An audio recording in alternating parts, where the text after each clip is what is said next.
Pakistan super league में हैदराबाद और सियालकोट की एंट्री। एफकेएस ने हैदराबाद की टीम 1 अरब 75 करोड़ रुपए में खरीद ली। एफकेएस के मालिक पाकिस्तानी नयाद अमरीकी बिजनेसमैन फवाद सरवर का ताल्लुक हैदराबाद से है। ओजेड डेवलपर्स ने सियालकोट का इंतखाब कर लिया। टीम 1 अरब 85 करोड़ में खरीद ली। चेयरमैन पीसीबी मोहसिन नकवी की हैदराबाद और सियालकोट की टीमें खरीदने वालों को मुबारकबाद। कहा, फ्रेंचाइज ओनर्स ने एचबीएल पीएसएल पर अपना एतमाद जाहिर किया है। हैदराबाद में मैच हुआ तो देखने भी जाऊंगा। नीलामी की तकरीब ए स्पोर्ट्स पर बराह रास्त दिखाई गई।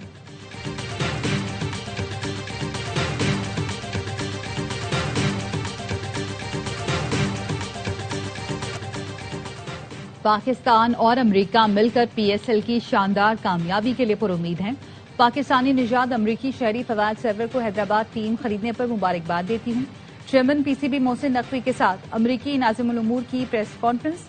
नेटली बेकर ने कहा, पाकिस्तान में अमरीकी सरमायाकारी बढ़ रही है। हैदराबाद टीम के ओनर फवाद सरवर ने कहा, ये हमारा ख्वाब था जिसकी आज ताबीर हुई है। हम क्रिकेट की कामयाबी के लिए पुरुमीद हैं।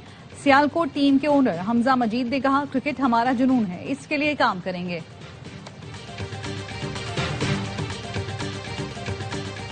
और पाकिस्तान में दहशतगर्दी के पीछे पड़ोसी मुल्क का हाथ है। हमसाया ममालिक दहशतगर्दी को हवा देने के लिए फंडिंग और ट्रेनिंग देते हैं। वजीर आजम शहबाज शरीफ का कोयटा में मुख्तलिफ मंसूबों का संग बुनियाद रखने की तकरीब से खिताब। कहा, हमारी बहादुर अफवाज ने दुश्मनों को 6 और 10 मई को जवाब दिया। फील्ड मार्शल की क़यादत में ऐसा जवाब दिया, दुश्मन उम्र भर याद रखेंगे।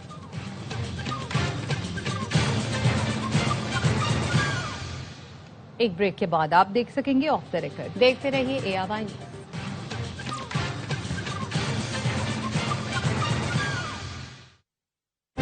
और कौमी सलामती को खतरात से मुतालिक जीरो टॉलरेंस पॉलिसी है। पाक फौज हर चैलेंज से निमटने के लिए तैयार है।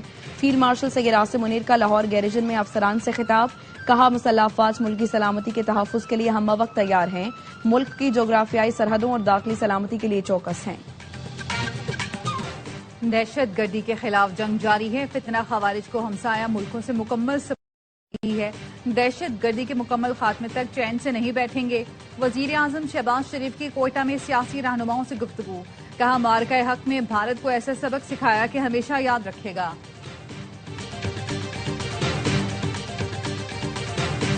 भारत खित्ते और आलमी सतह पर दहशत गर्दी की पुष्पनाही कर रहा है। पाकिस्तान पर इल्जामात उसके आम दुश्मन इक़दामात को नहीं छुपा सकते। पाकिस्तान ने भारतीय वज़ीर ख़ारिजा के बेबुनियाद बयानात को मुस्तरद कर दिया। तर्जुमान दफ्तर ख़ारिजा ने हफ्तावार मीडिया ब्रीफिंग में कहा, पाकिस्तान अफगानिस्तान से मुखासमाना रवैया नहीं चाहता। हमारा सादा सा मुतालबा है, अफगान सरजमीन दीगर ममालिक में दहशत गर्दी के लिए इस्तेमाल नहीं होनी चाहिए। पाकिस्तान ईरान के मामलात में किसी भी गैर मुल्की मुदाखलत का मुखालिफ है।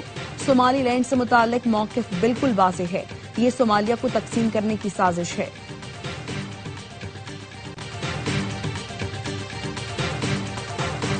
कानून नाफिज करने वाले इदारों की पंजगोर में कार्रवाई। दहशतगर्द साजिद अहमद गिरफ्तार। मुलजिम बड़ी तादाद में असलहा पंजगोर से तुरबत मुंतकिल कर रहा था। DIG CTD बलोचिस्तान एतजाज गोराया ने बताया, साजिद का बलोचिस्तान यकजहती कमेटी से राबता था। इस्लामाबाद की यूनिवर्सिटी से तालीम हासिल की। यूनिवर्सिटी ऑफ तुरबत में पढ़ाता रहा है। गिरफ्तार दहशतगर्द कालादम तंजीम का मवाद सोशल मीडिया पर भी शेयर करता था। खारान का रिहायशी सरफराज दहशतगर्द जहां जेब उर्फ मेहरबान और बेजल भी गिरफ्तार। एडिशनल चीफ सेक्रेटरी बराए दाखिला हमजा शफकात का कहना है, पूरे बलूचिस्तान में पुलिस की रेड कायम है। गुज़श्ता 3 माह में दहशतगर्दी के वाक़यात में नुमायां कमी आई है।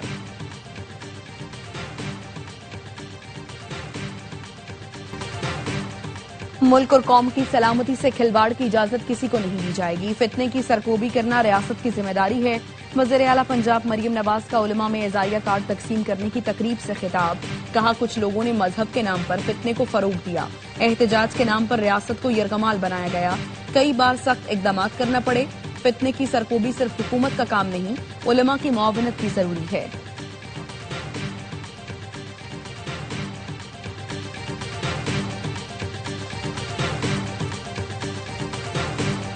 हमारे एस्टैब्लिशमेंट और हुकूमत से कोई मुज़ाकरात नहीं हो रहे। ये मैंडेट बानी ने महमूद अचकज़ई और अल्लामा नासिर अब्बास को दिया है। चेयरमैन PTI बैरिस्टर गौहर कहते हैं, नेशनल डायलॉग कमेटी उनकी अपनी कमेटी है। PTI ने अपना कोई नुमाइंदा नहीं भेजा। कोई इनफरादी तौर पर शिरकत करे तो उसका फैसला है। हमने हमेशा दहशतगर्दी की मजम्मत की। इस नासूर को जड़ से उखाड़ना कौमी फरीजा है। नेशनल एक्शन प्लान पर अमल दरामद करवाया जाए। سلمان اکرم راجہ کا کہنا ہے کوئی بے وقوف ہی دہشت گردوں کا ہمدرد ہوگا. اداروں اور عوام میں خلید سے استحکام نہیں آ سکتا. ہمارے ساتھ بیٹھ کر لاہ عمل تیار کریں. بانی پی ٹی آئی کی رائے کے بغیر کوئی بھی مکالمہ بے معنی ہوگا.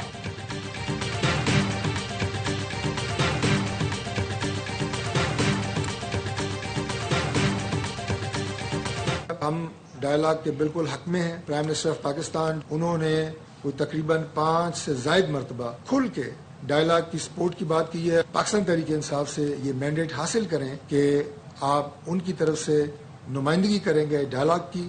گورنمنٹ بالکل تیار ہے, ہم آپ سے بات کریں گے. حکومت اپوزیشن سے مذاکرات کے لیے تیار ہے. مذاکرات کی کامیابی کے لیے پی ٹی آئی کا اعتماد حاصل کرنا ہوگا. وفاقی وزیر برائے پارلیمانی امور طارق فضل چودھری کہتے ہیں نیشنل ڈائیلاگ کمیٹی کی کوششیں قابل ستائش ہیں. کسی بھی معاملے کا حل مذاکرات کے بغیر ممکن نہیں. محمود اچکزئی بات کرنا چاہتے ہیں. پی ٹی آئی اپنے صفوں میں کنفیوژن دور کرے. مذاکرات ہی سیاست کا دوسرا نام ہے.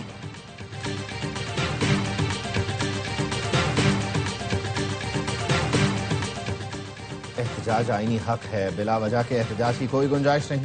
وزیر داخلہ محسن نقوی کا اسلام آباد میں وکلاء کی تقریب سے خطاب. کہا میرے اور شہباز صاحب کے بیچ اختلاف پیدا کرنے کی کوشش کی گئی لیکن میرا اور ان کا پرانا تعلق ہے.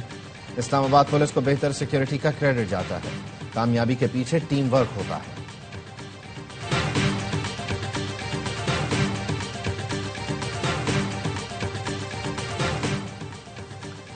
پاک فضائیہ کے سربراہ air chief marshal Zaheer Ahmed Babar Sidhu کا دورہ سعودی عرب. سعودی عسکری قیادت سے ملاقاتوں میں دفاعی تعاون بڑھانے پر اتفاق. ایئر چیف نے ریاض میں رائل سعودی ایئر فورس کی کمانڈر اور چیف آف جنرل سٹاف سے ملاقات کی. دو طرفہ تعاون اور علاقائی سلامتی کی موجودہ صورتحال پر تبادلہ خیال کیا. سربراہ پاک فضائیہ کا عسکری تعاون کو مزید فروغ دینے کے غیر متزلزل عزم کا اعادہ.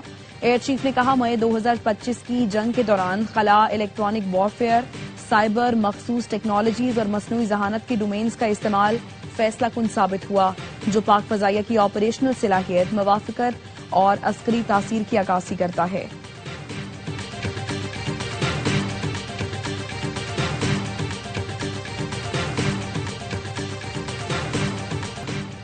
امریکا نے خود کو 66 بین الاقوامی تنظیموں سے نکال لیا. صدر ٹرمپ نے ایگزیکٹو آرڈر جاری کر دیے. بین الاقوامی موسمیاتی معاہدہ اور خواتین کے حقوق سے متعلق اقوام متحدہ کا ادارہ بھی شامل. امریکہ مزید 35 غیر اقوام متحدہ تنظیموں اور 31 اقوام متحدہ کے اداروں سے نکلنے کا ارادہ رکھتا ہے. اداروں سے علیحدگی کا مطلب مالی تعاون کا خاتمہ ہوگا. ٹرمپ انتظامیہ کا کہنا ہے بین الاقوامی تنظیمیں امریکہ کے بجائے اپنا ایجنڈا پروان چڑھاتی ہیں. ان تنظیموں کے ایجنڈے سے امریکہ کی خود مختاری اور خوشحالی کو خطرہ ہے.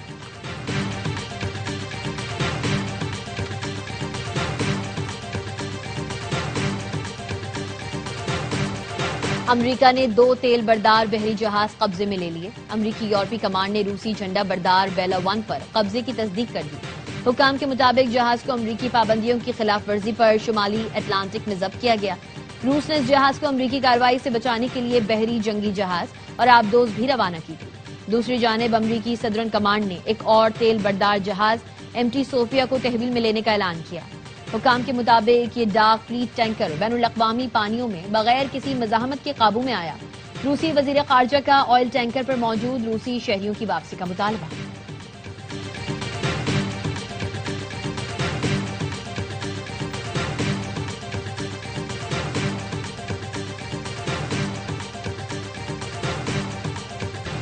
ایران میں مہنگائی کے خلاف احتجاج میں شدت آ گئی. مظاہرین کی فائرنگ سے 2 سیکیورٹی اہلکار ہلاک ہو گئے, 30 افراد زخمی. لردگان شہر میں دکاندار بھی سڑکوں پر نکل آئے. حکومت کے خلاف شدید نعرے لگائے, پولیس پر پتھراؤ کیا. بعض مظاہرین نے گولیاں چلائیں. گورنر کے دفتر اور دیگر سرکاری عمارتوں کو نقصان پہنچایا. سرحدی صوبہ شمالی خراسان کے شہر بجنود میں دکان کو آگ لگا دی. متحدہ عرب امارات میں نیا سول قانون نافذ. 18 سال کے نوجوانوں کو سرپرست کی اجازت کے بغیر مالی اور قانونی فیصلوں کا اختیار مل گیا.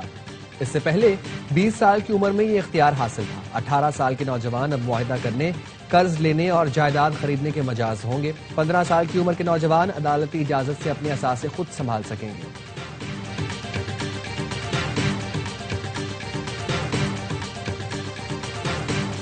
ملک بھر میں سردی کی لہر. بالائی علاقوں اور شمالی بلوچستان میں خون جما دینے والی ٹھنڈ. چترال میں یکبستہ ہواؤں کا راج. شدید سردی میں سڑکوں پر جمع پانی بھی برف بن گیا۔ استور اور اسکردو میں درجہ حرارت -10، قلات میں -8 تک گر گیا۔ ہنزا اور کالام میں -6، کوئٹہ میں -4 تک پہنچ گیا۔ اسلام آباد اور پشاور میں درجہ حرارت 1 ڈگری، لاہور میں 5 اور کراچی میں 12 ڈگری سینٹی گریڈ ریکارڈ کیا گیا۔